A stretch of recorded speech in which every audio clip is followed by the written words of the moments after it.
AppSheet is an intuitive, no-code app development platform that empowers anyone in the organization to build powerful applications for collecting, updating, or sharing data more effectively. Business applications can range from supporting delivery logistics or field operations to streamlining internal HR process or managing project workflows. Any scenario where data can be collected and shared with other stakeholders more efficiently represents an opportunity to digitize or automate with custom-built apps. Traditional development resources are typically costly and time-consuming, which makes no-code platforms real valuable to average business users who are most familiar with day-to-day inefficiencies. AppSheet gives those users the ability to build apps with powerful and highly customizable feature sets with layers of intelligence built in to help reduce the workload of people creating those apps as well as those using them. AppSheet is intent-driven, which means that with just a spreadsheet or even just some written ideas about what an application should do, a functional prototype is automatically generated and available to customize. Removing time-consuming wireframing, development, and feedback steps from the traditional development process means that functional solutions can be deployed at a fraction of the cost and oftentimes in a matter of hours instead of weeks or months. Applications are commonly deployed for use on mobile or tablet devices, but can just as easily be used as interactive web apps run on desktop browsers, displayed on large monitors for viewing live analytics, or used without an interface at all as a layer of automation that runs in the background, generating and delivering notifications or reports as data is collected or updated. AppSheet apps are frequently built from a Google Sheet or Excel spreadsheet, but apps can be built or integrated with a variety of types of structured data. When information within an app is added or updated, those updates are instantly synced back to the original data source or sources the app is built from. At any point in the process, if the data source of an app needs to change, for example, from an Excel sheet hosted in Dropbox to a SQL database, it's simple to connect the app to that new source, and the app will keep functioning without any downtime. App features are data-driven, meaning that the features and capabilities of each app can be enabled if the data is designed to accommodate it. If you want to collect signatures, make sure your table has a column allotted for signatures. If you want to display a map, make sure the table includes a column of addresses or lat-long coordinates. Every app with its unique features will function offline, for example in remote areas or basements of buildings. When the device reconnects, any updates accumulated will sync back to the data source. Organizations of all sizes take advantage of the platform for a variety of use cases, but across the board, as more people contribute to building solutions, the more valuable the platform becomes. Layers of security and governance on data and app functionality ensure a secure environment, while performance enhancements and collaboration tools give users control over solving their business problems together in a cost-effective way.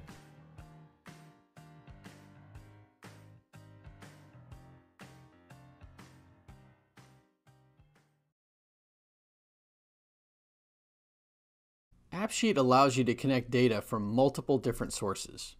To add a new data source to your app, go to the Data menu, click on the Tables tab, and then press Add New Table. When it asks for the source ID, it'll show you available sources that are already connected, but then you could also press Browse for more data. And here, it'll show you every data source that's already connected to your account, which when you start out was probably only going to be one. But then you'll see here at the bottom right a button for adding a new data source. AppSheet supports a wide variety of cloud-based data sources. This means any data source that you connect to AppSheet, when you edit, view, or modify data from the AppSheet app, it will automatically sync back to the data that's living inside that cloud data source. When choosing a data source, it's important that your data is housed in a reliable and organized location. You don't want to have disconnections because you've moved your data around. So for instance, if I grab my facilities data table here and I moved it into a different folder, it would disconnect the data from my app. So you want to keep your location stable unless you're planning a big change. One common reason to make a change between data sources is that over time your application may grow and you might need to scale your database. So this might look like you moving from something like a Google Sheet into a SQL database. let's say we had to transition our inspections database. So we would have already copied our Google Sheet database into an identical SQL instance. And it's important that all the column names are the exact same. That way AppSheet will still recognize it during the transition. And I'll go to the storage dropdown. Inside there, I can change the source for my data. So I can go browse for more data and point it to the new source. And then once the new source is selected, I'll select the table inside of that source that matches my existing table. And then I'll press save, and AppSheet will work just the same as it was previously.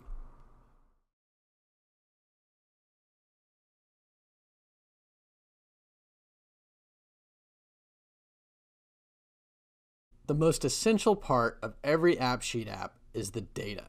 AppSheet is a structured interface that goes on top of your data that allows you to interact more specifically, securely, and mobily with that data. So when you're thinking about building your first AppSheet app, you want to think first about the data. So I've got a Google Sheet here that has 4 main tables, and I've got a little example table over here that we're going to use to just teach a few lessons. But this app has 4 main tables. Facilities, which are the different properties that we're inspecting. Inspection points, which are different points of interest that we're going to be performing inspections in. And then inspections, which are the actual data capture form entry that we're going to be doing that's going to result in, added business value. And then we have our staff table, which contains information for all the people who are going to be either performing inspections or overseeing and managing those inspections. So to add a new table, you're going to make sure you're in the app editor, you have it open. You go to the data tab on the left, and then we're going to be in the tables section. And you'll notice here at the top, AppSheet is smart and has already looked at my Google Sheet and noticed there's 2 tables in my Google Sheet that I'm not using inside my app. And so it's giving me a suggestion to add one of those. So you could click right there and it would add it nice and easily for you. So we're going to add staff back in. Now that staff is back in, I have a few controls that are really important. So I get to choose, one, what I call the table. So I want to call it staff, so I'm going to leave it the same. And then I'm going to get to control how people interact with the sheet inside the app. So whether they have permissions to add new records, to update existing records, or to delete any record that's in the table. Or I could limit all of those and give them read-only permissions, which means they can see the data, but they can't really do anything to it. For the staff table, I'm going to leave it at read-only because we only need to see the data. We don't need to add or update or delete. So I'm going to make that change and I'm going to press save. Now let's dig into a little bit of the specifics of what makes a data table proper and good and usable inside of our app. So a spreadsheet is a great canvas for putting all sorts of data and doing calculations. But when we start to build an app on top of our spreadsheet, we need to follow some specific guidelines to get the most value from it. So you'll notice, for instance, in the facilities table, in the first row, we have what I call headers, which are names for each column. Let's look at the facilities table. The facilities table in row 1 has a name describing each column. So each individual row is a record of data. So many rows of data is considered a collection. So this is a collection of many different records. And we have tables that each contain a collection of many different records. So this is some of the terminology that we're going to use to describe what we call database formatted tables. An important element to every table that you create is something called the primary key or the identifier or ID column. The key column helps AppSheet distinguish this row from every other row in the table. This is very similar to something like Social Security numbers, how every person born in the United States is given a unique number to identify them because their names might be too similar. The key value or ID column is extremely important, especially as you begin to build more advanced apps and start tapping into a feature called references. So our sample app here takes advantage of references, and we'll explain it in a later video more in depth. Let's take a look at 3 or 4 common errors that people run into with their database tables. So let's start with what's good. We'll look at this table structure, and we'll kind of look at the other versions of this table that will introduce problems when we bring it into AppSheet. So in this table, we have an order ID, and this is just a list of fruit orders or fruit picks from a fruit farm in some state that's being shipped out. And we have an order ID. So this is our unique identifier, and we'll notice there are unique values in every single row. So we know this is a good, stable key value. Okay, and then we have one row with unique column headers where every column header is different from the other one. And all rows are fitting within the structure of the column headers. So our category has all the right categories. Our quantity, we have all numbers in here. Shipping date, all dates. States, all states. Let's look at the non-distinct rows error. For this example, there's no stable key or ID. If we look at, so commonly people will try to use dates as keys or identifiers for their data, but it seems that 2 people have added a row on the same day, and so now we have 2 of the same key. And this becomes a problem when AppSheet tries to go and retrieve. You ask it for 1/11/2019, and it doesn't know which one to grab. And so it's going to grab this row one time, and it's going to grab this row another time. So we have to make sure there's always a stable key. Now, this issue, non-distinct columns, doesn't actually cause an error inside of AppSheet right away, but as you continue to build on your app, it will make it unstable. So in this error, the double headers and merge cells error is common when we kind of take advantage of the open canvas of spreadsheets. So we have a row here with good identifiers, but we have this kind of second header row that groups some of these, and it actually merges. We're using merge cells here. So this isn't going to be helpful for our AppSheet app and could cause problems. So what we want to do is just delete that row right there and stick with our good, stable one header row. Our final error is a pivot table error. So a pivot table is not really a stable set of data. It's more of a report or an aggregate statistic or calculation. The reason this is a problem is because we have a row down here that isn't related directly to our column headers. And in fact, it's doing calculations on many of the rows above it, which is not an operation that AppSheet necessarily supports. You can extract this type of information through the AppSheet platform using expressions and different type of table setups, but we'll go into that in another time. So you don't want to try to bring in pivoted tables into AppSheet. In conclusion, how information is collected, modified, or viewed in your applications will depend on the structure of your data tables and will influence the ease of app updates in the future, as well as ease of use. So, to build a great app, you have to have a good, solid, and sturdy database foundation.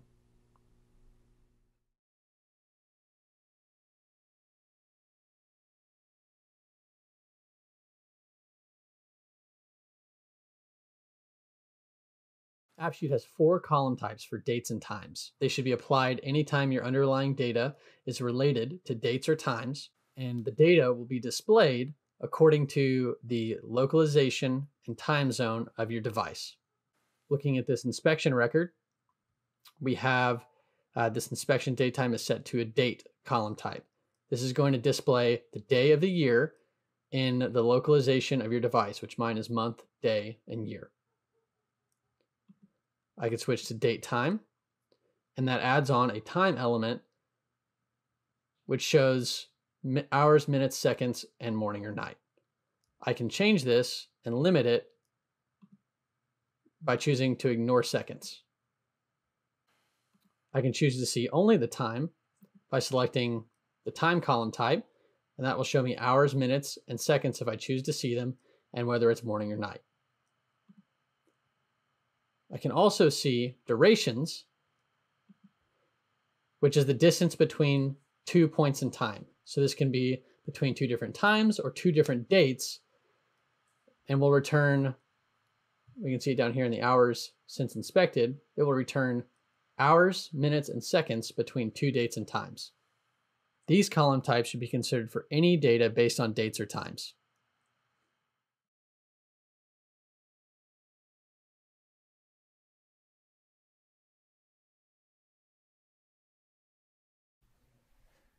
AppSheet has several column types to describe enumerated lists. To start, we have the yes/no column type.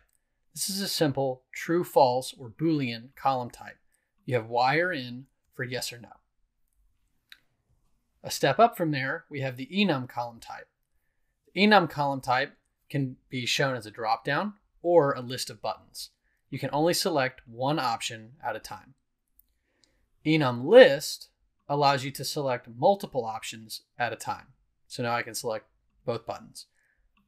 This will also appear either as a dropdown or a list of buttons. The reference column type is a special type of dropdown that makes a connection between the records of one table and another table. You can learn more about the reference column type in the references video. There are 2 special column types to describe progress. There's a color column type and a progress column type. The color column type allows you to select from one of 6 different colors to categorize a record. The progress column type allows you to use a Harvey ball ideogram to describe the progress of a record. You can learn more about color and progress column types in the Project Plan sample app. When considering different types of drop-down fields or choosing from a list, enumerated column types are best to consider.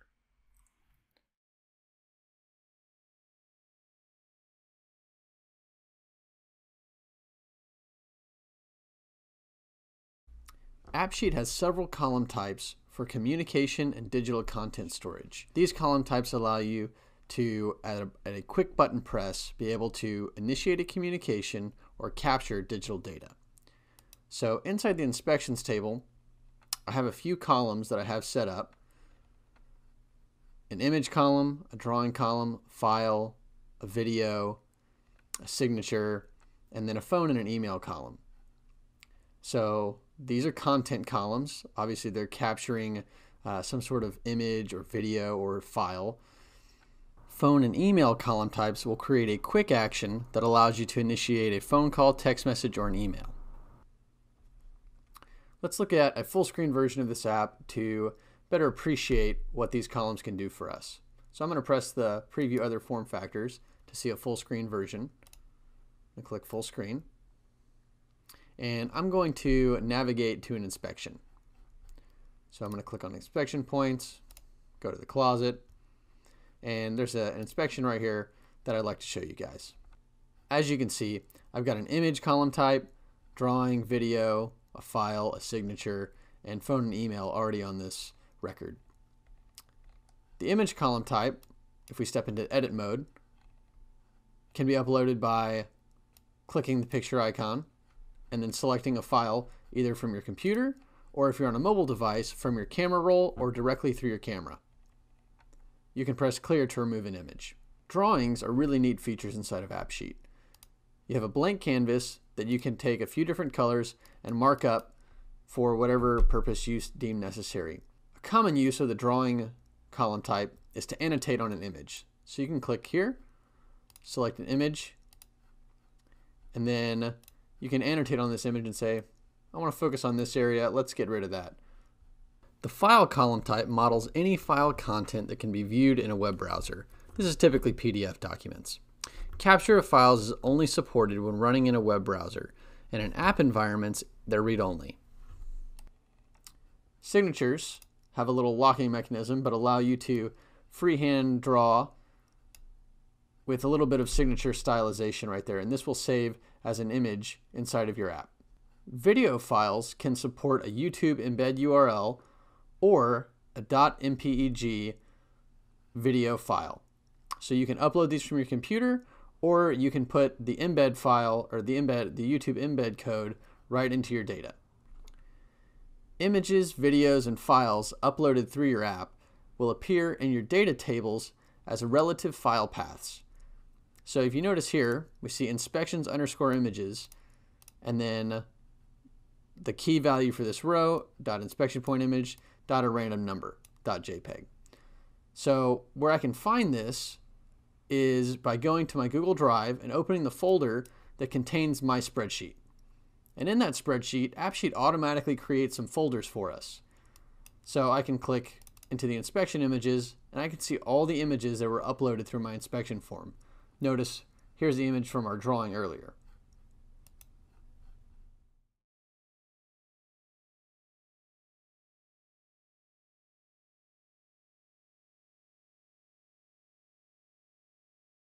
Creating a calendar view in your application will require a start date, an end date, a start time, and an end time in order for your data to be displayed in a calendar form. When you create your calendar view, first of all, make sure it's based on the table that contains the dates and times that you want to plot on a calendar view. Second, make sure you've specified where in the menu, either in the footer of your application or in the menu of your application, you'd like your menu to be positioned. In this case, I positioned this calendar view in the menu of my app.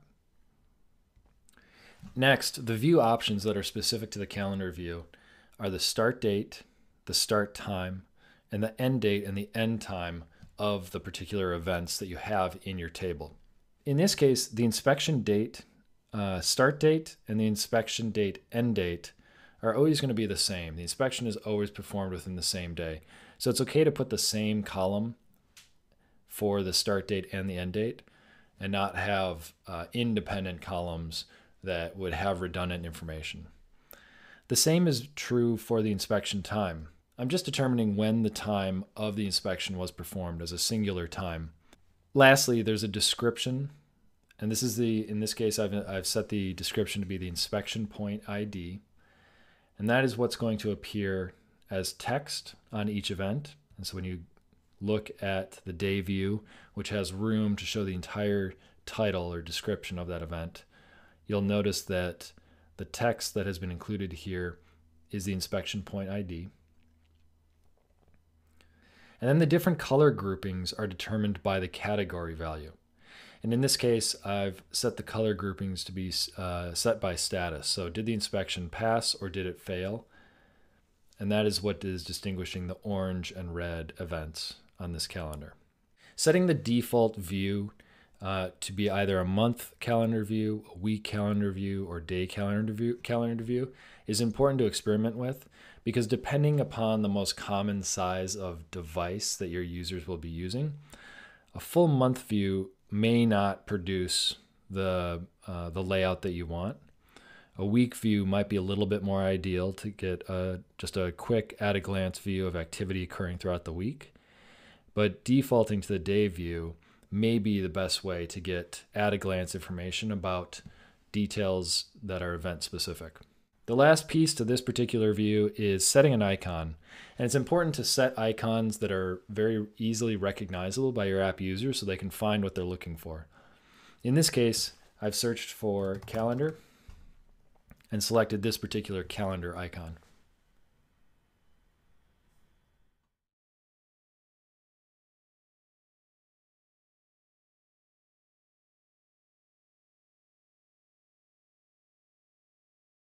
Detail views are views that are focused on just one particular row of information.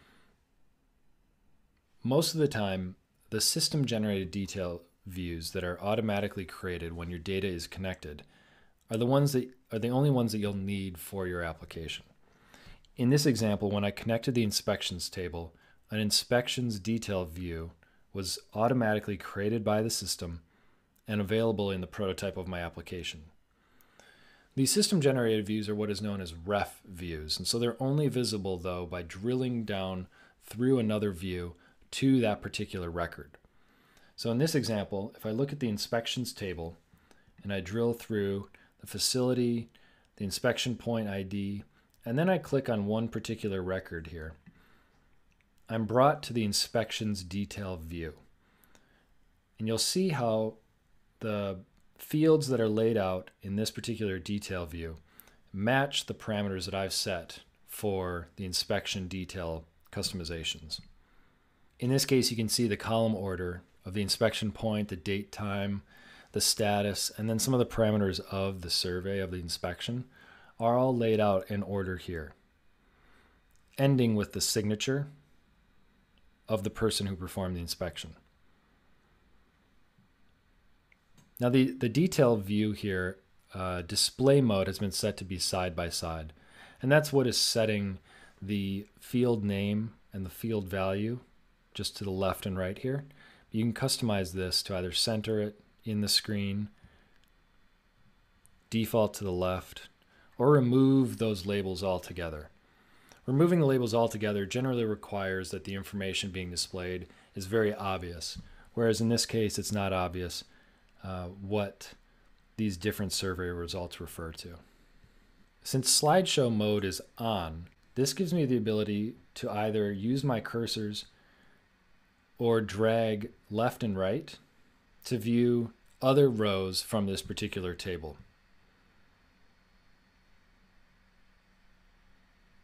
Lastly, in this detail view, you can add what are known as quick edit columns. So this column order presents the information for me in this read-only view. But if I wanted to very quickly, for example, change the status of this particular entry, adding the status column to the quick edit columns will allow me to edit the status without having to go in and edit this entire entry.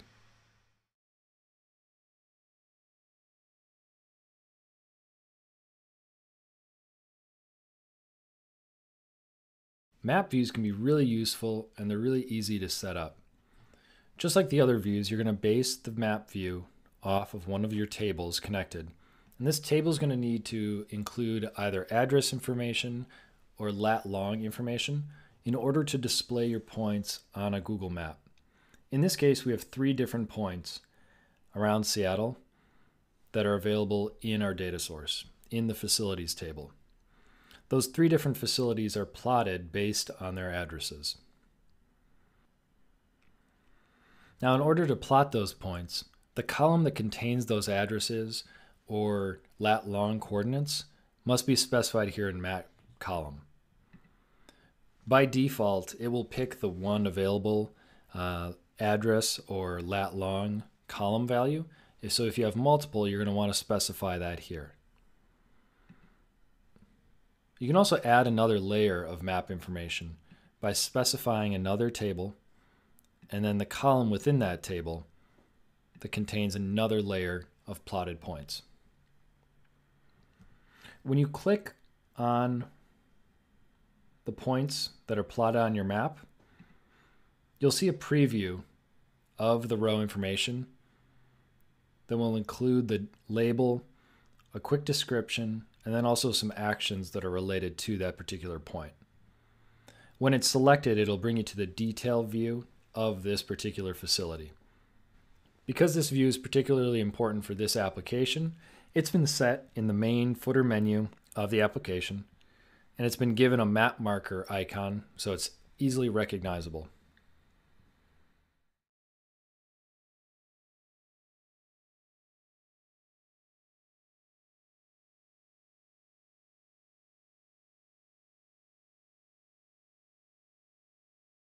Deck views are best used when your table has images so that you can create a list of information that also contains an image thumbnail. In our case, the table of staff members each have a headshot. And so we've created a deck view, we've put it in the menu, and then we've specified some things about this deck view. So first and foremost, you can sort the deck content by any of the fields that you have. And in this case, if I sorted by first name, that would be alphabetical. Or if I sorted by phone number, that would just be taking the initial area code and sorting. What I'd like to do is I'm going to look at the inspections field. And what this is it's related inspections from our data. Because the staff table has a relationship with the inspections table, I'm able to draw from the related inspections value, and I'm going to sort descending, which will give me a list of employees by the number of inspections they've performed, starting with the most. In this view, I've also grouped by shift. So we have day and night shifts, and you can see that there's a subheader here, and this is a long list of people that are working in the day shift. If I add another level of grouping, you can create a little bit of a drill down into this particular view. So then you'll see options for looking at just people working the day shift. And now you see a subheader for the manager email that they're working under. The group aggregate will provide a number preview of the count of items in that particular grouping. And then the main things to customize for the deck view include the main image, the header, the secondary header, and the summary column. And those will all automatically be created for you, but you can customize them here. In this case, the table only has one image, and that is the headshot, but you may want to make sure that the correct image has been chosen for your thumbnail preview. In this case, the primary header has automatically been selected as a computed name. That computed name is a virtual column, and you can see that in your data, a virtual column has been created called computed name because the table has a first name and last name value. AppSheet recognizes that it's frequently useful to see a full name, and so it's taking those first and last names and combining them into this computed name and making that the label where you see that presented in the views. The secondary header right now has been set as the shift, but in this case, maybe I'll set it as the email. And then I'd like the summary column, which is going to appear in the upper right, to be that shift.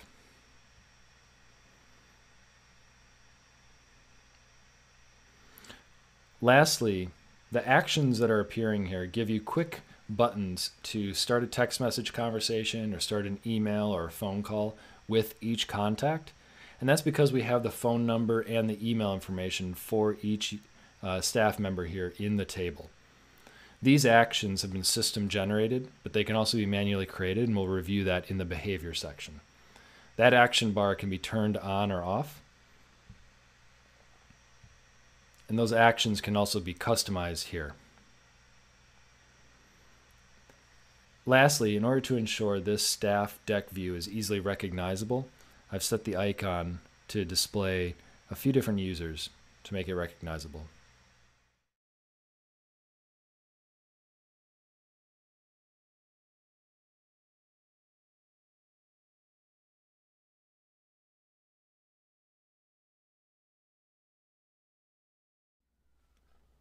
Gallery views are the best view for taking advantage of data that contains images.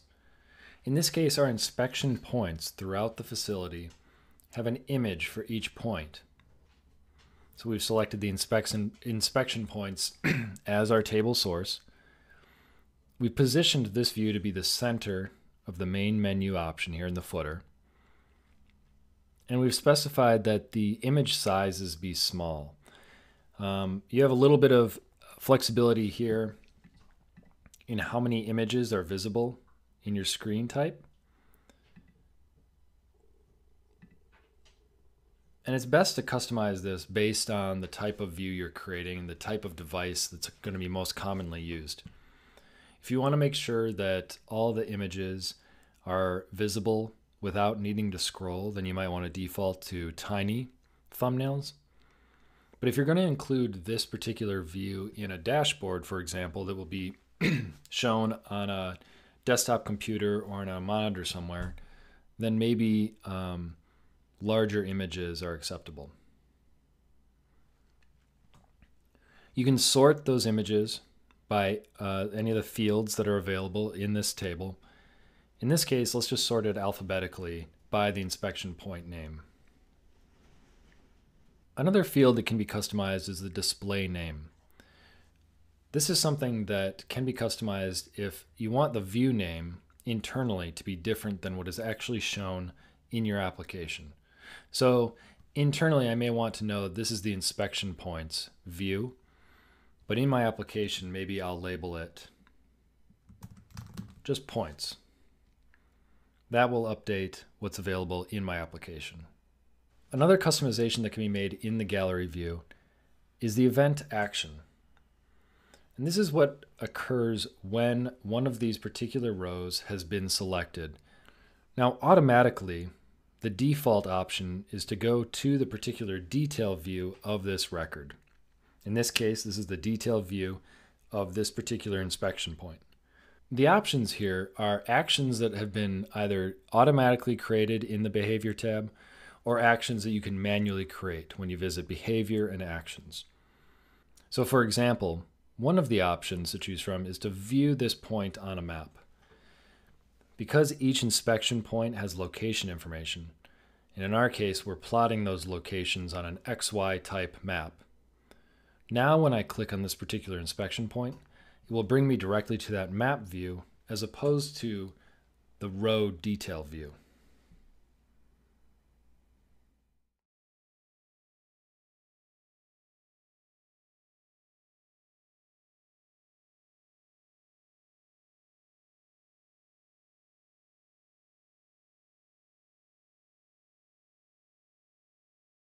A variety of different chart views can be created in AppSheet. And these, just like the other views, are always going to be centered around a particular table of information. In this case, I've created a chart view that is based on a slice of our inspections table. And this slice is just pulling out the failed inspections from the entire inspections table. So those are inspections that have a status of failed inspection. This chart that I've created is a histogram, and this is a great place to get started. You can see how the histogram is displayed in the app emulator, and it's based on the inspection point ID, and it's calculating the number of inspections that have been performed for each point ID. Now, because it's based on this slice of failed inspections, it's showing the number of failed inspections, the count of failed inspections for each point ID. Now, when this chart is created, you have a variety of different chart types to choose from. So there's a histogram in a few different modes. There are some pie charts. There are some bar charts and line charts, and as well as a scatter plot. Each of these require different types of columns or different numbers of columns in order for the chart to be produced. In this example of the histogram, I've just selected that inspection point ID. I've set the chart color to be red, and then I've decided to show the legend, which in this case is just reminding me that this histogram is on inspection point counts.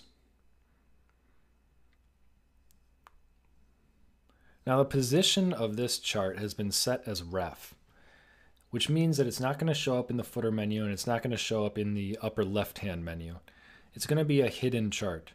And I'm going to save this chart to include it in a dashboard that I'll create next.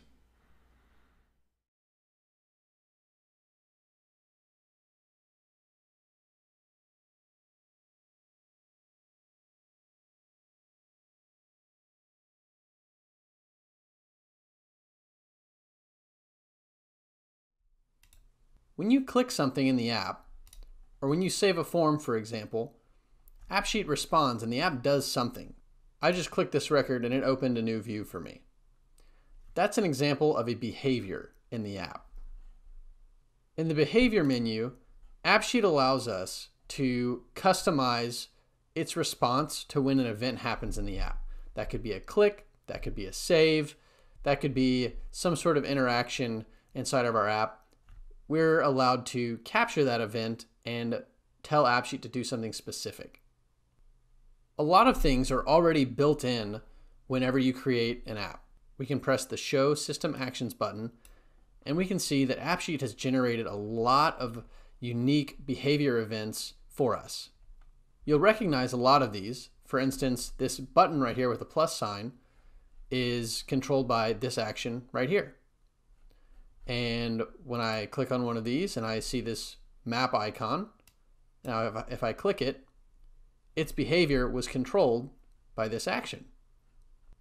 You can customize system-generated actions by changing a little bit about how they work, changing their appearance, and how they display, or putting some condition on their behavior so they only are available to use at certain times. You can also add your own actions with more customization options to fine-tune the experience and functionality of your app. In addition to customized actions, we can also create custom workflows that will send an email, a push notification, a text message, or do a data change or send a third-party webhook, or even potentially save a file based on some event in our app. Usually, this is controlled by an update, an add, or a delete to one of our tables. Reports are just like workflows, except they run on a schedule instead of based on an event in the app. The Behavior tab is full of rich features that can really extend the capability and improve the user experience of your apps.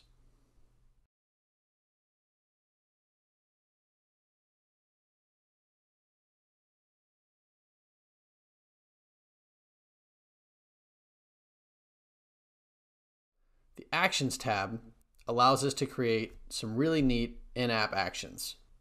Let's walk through the creation of a new action. What I want my action to do is I would like to, when I'm viewing the details of an inspection, I would like to change the status with a button press. So in my form, I have two options, inspection failed and inspection passed. I want to create buttons so that I don't have to click in here to change that status, but can click some buttons instead. To start, I'll add a new action and I'll name this passed. And I'm going to set it to exist on the inspections table. This will have my action appear for this table only. And I'm asked what I would like to do with this action. If I hit this drop down, I'll see quite a few options of what I can do. Let's take a second to talk about this. I have three main categories of actions that I can create. I can create an app action. This will usually control some sort of navigation. So this will take me to a new form or a new view or a different AppSheet app altogether. Data actions will do something to a row of data. So it will maybe set the value of a column, it can delete a row, or it can execute an action on multiple rows at the same time. And then external actions will do something outside of the app. So it'll take you to a foreign website, it'll open your phone, it'll open a text message, it'll open your email client, or open a file viewer. There are also grouped actions, which allow you to fire off multiple actions from one action. Because we want to change the value of a column, I'm going to choose this one. And then now I'm going to select what column I'd like to change. I'll choose the status column. And then now I have to give a new value for this column.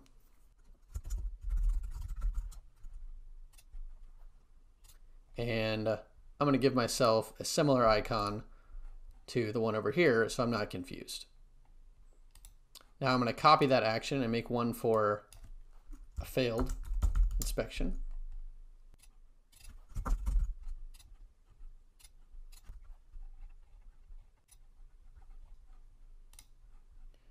And I'll save my changes.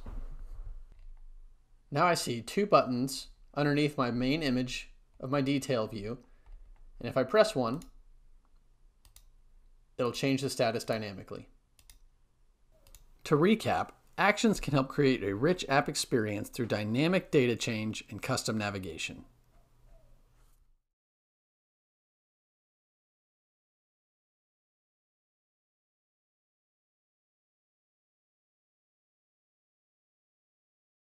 Workflows are extremely helpful for things like notifying other individuals of some activity that's happened, or to kick off internal processes to your organization when something is done in the app.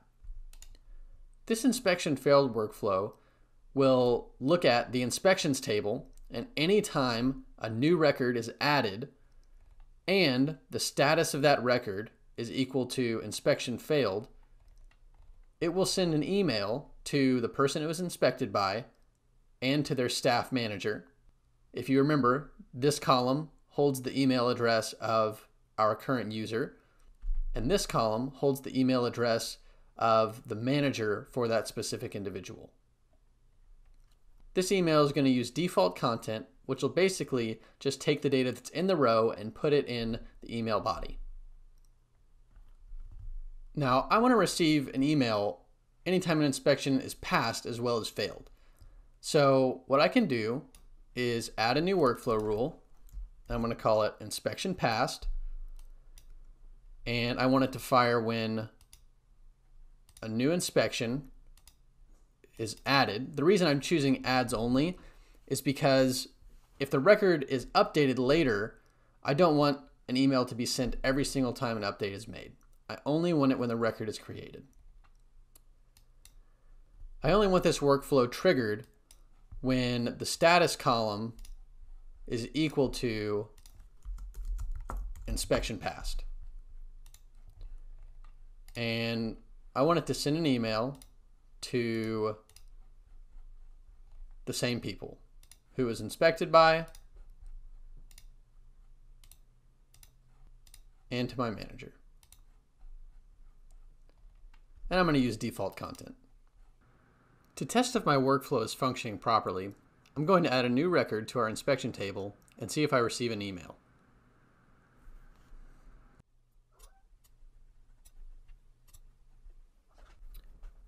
Now when I submit that record, AppSheet's going to sync that data back, and once the data is synced back to the server, AppSheet's going to evaluate our logic, and if it passes one of these conditions, it's going to send me an email.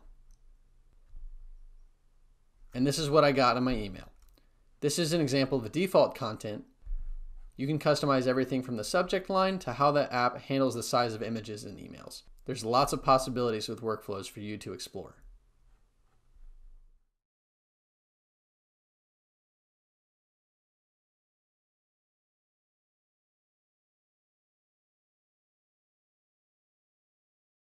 In addition to controlling how events in the app are handled, the behavior menu also has the offline and sync tab, which allows you to control how AppSheet handles the moving of data from your spreadsheets or your data sources into the app and back.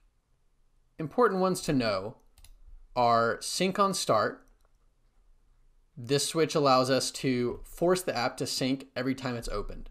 This will help make sure that the user has the latest data. Delayed sync and automatic updates are two functions that usually go hand in hand with each other. By default, when these are off, any change in the app, any add, update, or delete of a record will immediately cause the app to sync and get new data. Delayed sync and automatic updates allow you to sync that data in the background. So you may have noticed in previous videos when we have added a new record,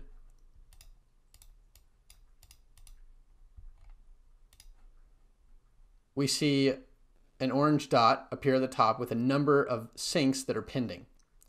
I could force a sync by pressing the refresh button, and this is what would happen if you didn't have these on. The offline use options control whether a user is allowed to go into offline mode at all. So if this is turned off, the user will have to be connected to internet before it allows the user to use the app. And it controls whether we store content for offline use. So any data table that you brought into your app that is marked as read-only, if this is on, AppSheet will download the whole file every time and save it in your app. Server caching and Delta Sync are advanced syncing options that are available with the Pro plan. These help you optimize how you pull large sheets of data into your app. So large read-only or rarely updated tables can be stored on AppSheet servers for a time so that they can be accessed more quickly. Delta Sync allows you to only update tables that have changed during the current sync. So if I make a change to the inspections table, it's going to send data and receive data from the inspections table, but won't update inspection points or facilities or my staff table.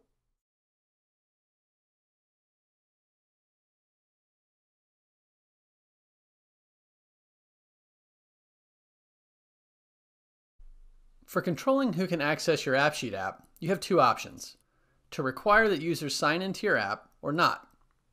Not requiring users to sign in essentially means your data is public information and that anyone in the world can access it. Most apps will require user sign-in, so let's focus in on that. If we require that users sign in, we need to select which of the authentication sources we want to allow a user to log in with. And on a practical note, some people who are using your app may not have a stable email address or may not have an email with one of the listed providers. As a workaround, many app administrators create a batch of Gmail or Hotmail accounts for their users that are specific for use within their apps. Once user sign-in is required, we can then use the Users menu to manage which specific users can use or even edit our application.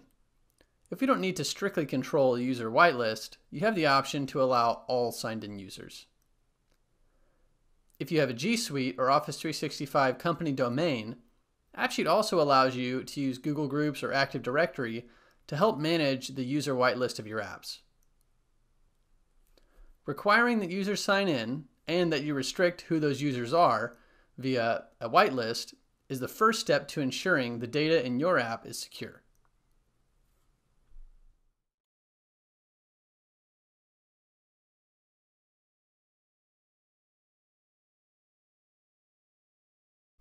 It's common when building apps that some users should not be able to see data added by another user. We can create this type of user-specific data filtering through the use of security filters. Let's say we want to limit our inspections app to only show me inspections that I have submitted. I can do this by adding a security filter to my inspections table. Security filters can be added from the security menu or from the data menu. I usually find it most convenient to add them from the data menu. So that's what we'll use in this example. From the Tables tab, I can click on a table and view its security filter data. By default, this field is blank, allowing every row in the data table to be returned. In order to limit the table to only rows that relate back to my user, I need to add some kind of filter expression. I'm going to tell AppSheet to check every row of data and see if the inspected by column matches my user email. If it does, AppSheet will then load that row of data into my app. Now, when I look at the list of inspections in my app, I only see my records. This filtering behavior can also be achieved with a slice, but the full data table would still be loaded into the device, even though you may not have a view for it in the app. The security filter actually limits the rows of data that are pulled into the device at all. This is the most secure way to limit how a user sees data.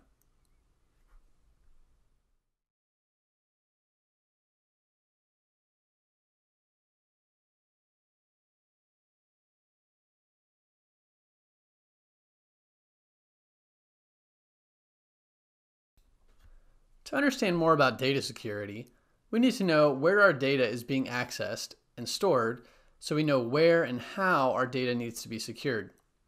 This diagram can help us understand the flow of data. Data starts in your cloud storage and is secured by that cloud provider's protocols. AppSheet then securely accesses that data through an HTTPS encrypted connection. That data then travels to AppSheet servers and is temporarily processed for use inside your application, and then is immediately sent to the end user's device. That data is then stored on your device for use. When you make a data change, your app will sync, sending data back to AppSheet servers and immediately back to your cloud storage. Your data is not stored with AppSheet, but logs of each sync do get stored in the process of going through AppSheet servers and can contain some of your data. With that process explained, AppSheet gives us options for controlling how data is secured when it gets stored on our mobile device, as well as when it gets placed in AppSheet's logs. In the Security menu, under the Options tab, we can enable device-level encryption that secures the data on each mobile device. There are also options to secure PDF and image access. If you enable these features, make sure to test them to make sure that they give you the desired result. In order to obscure information from AppSheet's logs, such as social security numbers or other forms of PII that you might be capturing in your app, you'll need to navigate over to the Columns tab inside the Data menu. Find a column that you want to secure. We will choose first name and open its details. In the Other Properties drawer, we'll see a sensitive data toggle that we can switch on. Enabling these security settings will ensure that your data is only accessible to the people you shared the app with, and that sensitive information is secured and encrypted across the entire flow of data.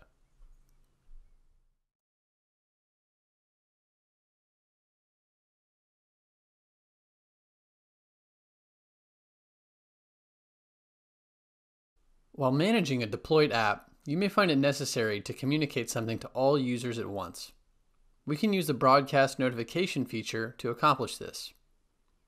In the Users menu, the Broadcast Notifications tab contains a form for sending a message to your entire user base. This message will appear as a push notification on the device of every user who is logged into your AppSheet app on their mobile device. Users who have not logged in or have not been using the app inside the AppSheet native app will not receive these notifications. Your message can have a short title, a more descriptive body, and a deep link that can take users into a specific part of the app when they click into the notification.